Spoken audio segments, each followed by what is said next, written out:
Hello everyone. आज की video में हम बात करेंगे class 10th IT code 402 book के बारे में। देखिए, चैप्टर नंबर 12 के बारे में हम डिस्कस करने वाले हैं। डेटाबेस मैनेजमेंट वाली यूनिट है, जिसमें हम आज की वीडियो में हम बात करेंगे कि how to create a forms step by steps. Wizard की मदद से फॉर्म्स कैसे क्रिएट किया जाता है, और साथ ही साथ जो एनसीईआरटी बुक है उसके जो भी पॉइंट्स हैं वो भी हम डिस्कस करेंगे स्टेप बाय स्टेप्स। चलिए स्टार्ट करते हैं। तो सबसे पहले फॉर्म के बारे में ये पता लग करेंगे फॉर्म होता क्या है। ठीक है, क्या होता है फॉर्म? User friendly. ठीक है, मतलब अगर आपको डेटाबेस के अंदर डाटा एंटर करवाना है तो डेटाबेस के अंदर डाटा एंटर करवाने के दो तरीके होते हैं। पहला तो आप डेटाबेस के अंदर डाटा एंटर करवा सकते हो यूजिंग द टेबल। आपके पास एक टेबल होगी, उस टेबल के अंदर आप डायरेक्ट डाटा को एंटर करवा सकते हो। एक दूसरा तरीका क्या हो सकता है, जिसको बोलते हैं easily and shortcut and graphical manner. उसके अंदर क्या होता है, आप एक फॉर्म बना देते हो। ठीक है, फॉर्म बनाने के बाद इजिली आप उसके अंदर डाटा एंटर करवा सकते हो। उससे क्या होता है, यूजर को परेशानी नहीं होती। अगर आप डायरेक्ट टेबल के अंदर डाटा एंटर करवाओगे तो उसको तो मे बी थोड़ा सा इन अप्रोप्रिएट नहीं रहता कि टेबल के अंदर डाटा डालने के लिए। लेकिन अगर उसको बना बना फॉर्म मिल जाए तो टेबल के अंदर डाटा आसानी से एंटर कर सकता है। ठीक है, तो एक फॉर्म क्या होता है? Form is an object of the database that has a user friendly interface. User friendly interface का मतलब जो आसानी से डाटा उसके अंदर इनपुट करवा सके। Where data can be entered and seen in the attractive and easy to read format. देखिए, यहाँ पर फॉर्म को क्रिएट करने के दो तरीके हो सकते हैं फॉर्म को बनाने के। पहला तरीका होता है यूजिंग द विजार्ड, और दूसरा तरीका होता है यूजिंग द डिजाइन व्यू। ठीक है, आप विजार्ड की मदद से भी फॉर्म क्रिएट कर सकते हो और डिजाइन व्यू की मदद से कर सकते हो। विजार्ड और डिजाइन क्या होता है? देखो, विजार्ड का मतलब होता है कि जहां पर आपको कुछ नहीं करना, जहां पर आपको स्टेप बाय स्टेप स्टेप्स को फॉलो करना है। समझ में आ रहा है? जहां पर आप नेक्स्ट नेक्स्ट नेक्स्ट करेंगे अपना बना बनाया। विजार्ड का मतलब होता है बना बनाया प्रोसेस। आपको कुछ भी नहीं करना, नेक्स्ट नेक्स्ट नेक्स्ट करते जाएंगे, आपका पूरा फॉर्म बन के तैयार हो जाएगा। जबकि डिजाइन क्या, जिसमें डिजाइन व्यू क्या होता है, जिसके अंदर आप खुद से डिजाइनिंग करोगे। ठीक है, खुद से टेक्स्ट बॉक्स लगाओगे, खुद से लेबल लगाओगे, पूरी डिजाइनिंग आप खुद करोगे। ठीक है, तो सबसे पहले जानते हैं कि विजार्ड की मदद से फॉर्म कैसे बनाते हैं। देखो, यहाँ पर सबसे पहले इसको प्रैक्टिकली करके देख लेते हैं, फिर हम यहाँ पर थ्योरेटिकल के अंदर आएंगे। ठीक है, प्रैक्टिकल के अंदर देखो, सबसे पहले विजार्ड विजार्ड के अंदर there are different type of steps. देखो, ये जो एरिया होता है, अभी इसको प्रैक्टिकल करके देख लेते हैं। देखो, ये जो एरिया होता है ना, इस एरिया को हम बोलते हैं डेटाबेस ऑब्जेक्ट। ठीक है, इस कंप्लीट एरिया को डेटाबेस ऑब्जेक्ट बोलेंगे। ये आपका टास्क पैन कहलाता है। ठीक है, ये कौन सा एरिया कहलाता है? Object area. ठीक है, जहां पर आप अगर फॉर्म बनाओगे तो फॉर्म का ऑब्जेक्ट बन जाएगा, टेबल बनाओगे तो टेबल का ऑब्जेक्ट बन जाएगा, क्वेरी बनाओगे तो क्वेरी का ऑब्जेक्ट बन जाएगा। ठीक है, अभी मैंने फॉर्म के ऊपर क्लिक किया। यहाँ पर दो ऑप्शन नजर आ रहे हैं, पहला ऑप्शन है डिजाइन, दूसरा है विजार्ड। तो सबसे पहले हम विजार्ड की मदद से एक फॉर्म बना के देखेंगे, उसके बाद डिजाइन की मदद से बना के देखेंगे। राइट, सबसे पहले विजार्ड पे क्लिक करेंगे। जैसे मैंने विजार्ड के ऊपर क्लिक किया, यहाँ पर आपको कुछ स्टेप्स नजर आएंगे। ये देखिए, there are 8 step. Total steps कितने हैं? 8। आपको एक एक चीजें ध्यान से रखनी है कि इसके अंदर टोटल स्टेप्स कितने होते हैं, ये भी आपको पता होना चाहिए।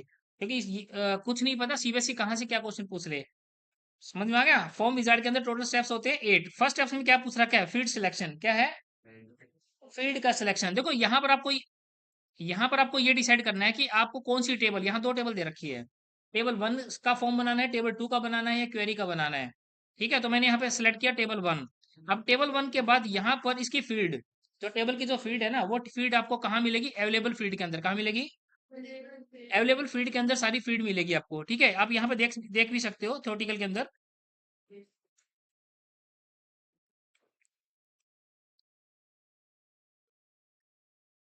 देखिए, after selecting the even table, table select करने के बाद आपको जितनी भी फील्ड मिलेगी वो सारी कहाँ मिलेगी? अवेलेबल फील्ड के अंदर। ठीक है, उसके बाद क्या करना है आपको? फील्ड को एक एक करके सिलेक्ट करना है।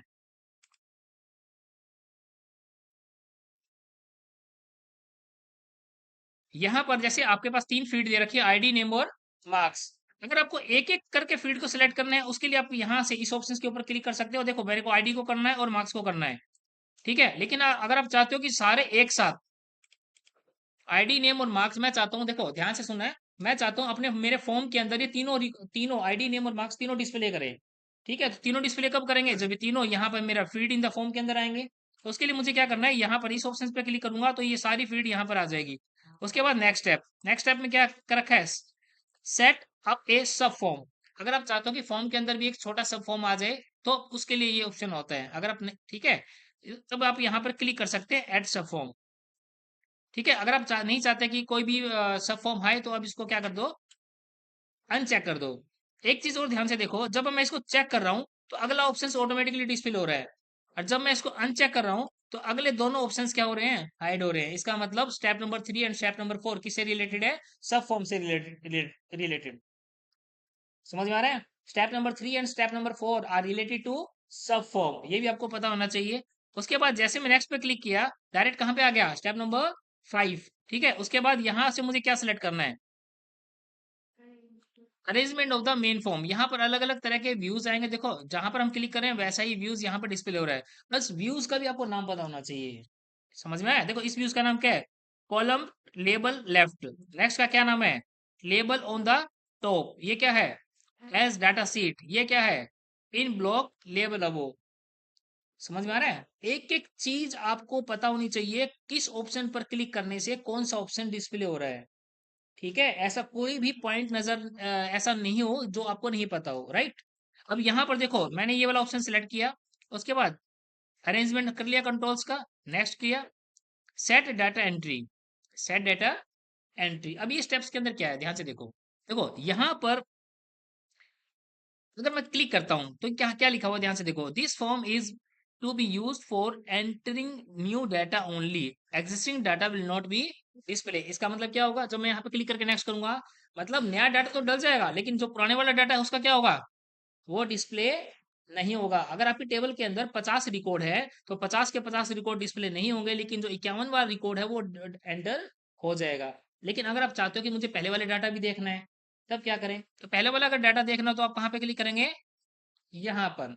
अगर आपको पहले वाला डाटा नहीं देखना तो आप क्लिक करेंगे यहाँ पर, अगर पहले वाला डाटा देखना है तो क्लिक करेंगे यहाँ पर। यहाँ पर भी आपको कुछ पॉइंट मिल गए, इनको भी ध्यान से देखो। Do not allow modification of existing data. भी आप चाहते हो कि मैं या कोई भी जो मेरा एग्जिस्टिंग डाटा है उसको कोई भी मॉडिफाई ना कर सके, तो आपको क्या करना है, यहाँ पर चेक कर देना है। अब कोई भी एग्जिस्टिंग डाटा को मॉडिफाई नहीं कर पाएगा। सेकंड क्या है, डू नॉट अलाउ डिलीशन, कोई भी डिलीट ना कर पाए तो आप यहाँ पे क्लिक कर दो। ठीक है, कोई भी नया रिकॉर्ड ऐड ना हो, उसके लिए अगर आपको करना है तो यहाँ पे क्लिक कर दो। तो जैसी आपकी रिक्वायरमेंट है फॉर्म की उसके हिसाब से आप क्लिक करेंगे। उसके बाद कहाँ चले जाएंगे, नेक्स्ट के ऊपर। यहाँ पर आपको देखो, ये देखो बाय डिफॉल्ट फील्ड का जो बॉर्डर है वो क्या है, 3D लूप। ठीक है, ये भी आपको पता होना चाहिए। यहाँ पर देखो, देखिए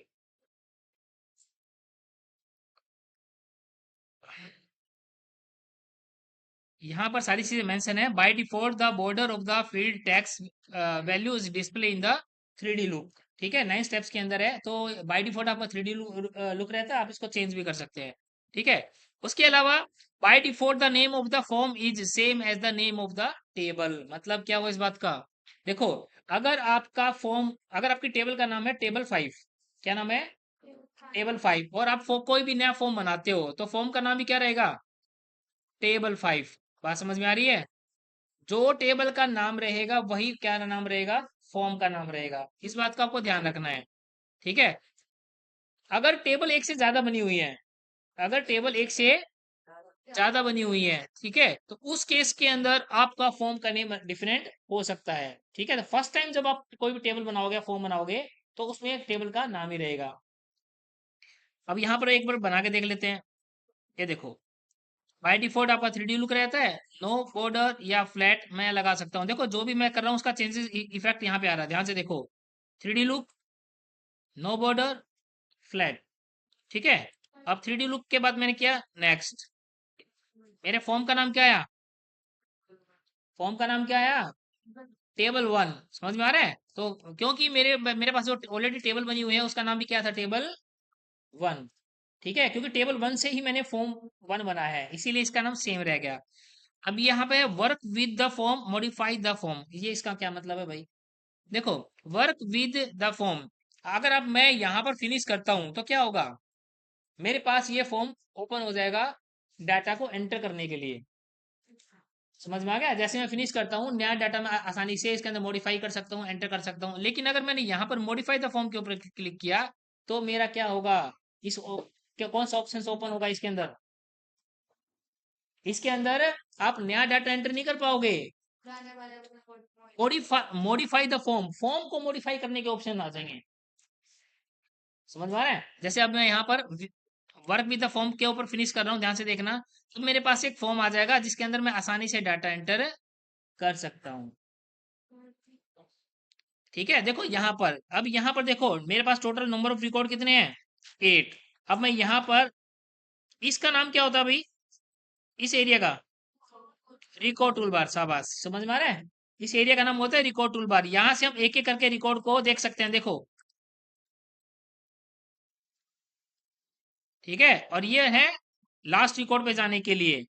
और ये वाला जो ऑप्शन है न्यू रिकॉर्ड, न्यू रिकॉर्ड क्या काम आता है, नया रिकॉर्ड एंटर करने के लिए। जैसे मैं यहाँ पर क्लिक करता हूँ, यहाँ से मैं एक नया डाटा आसानी से इजिली एंटर कर सकता हूँ।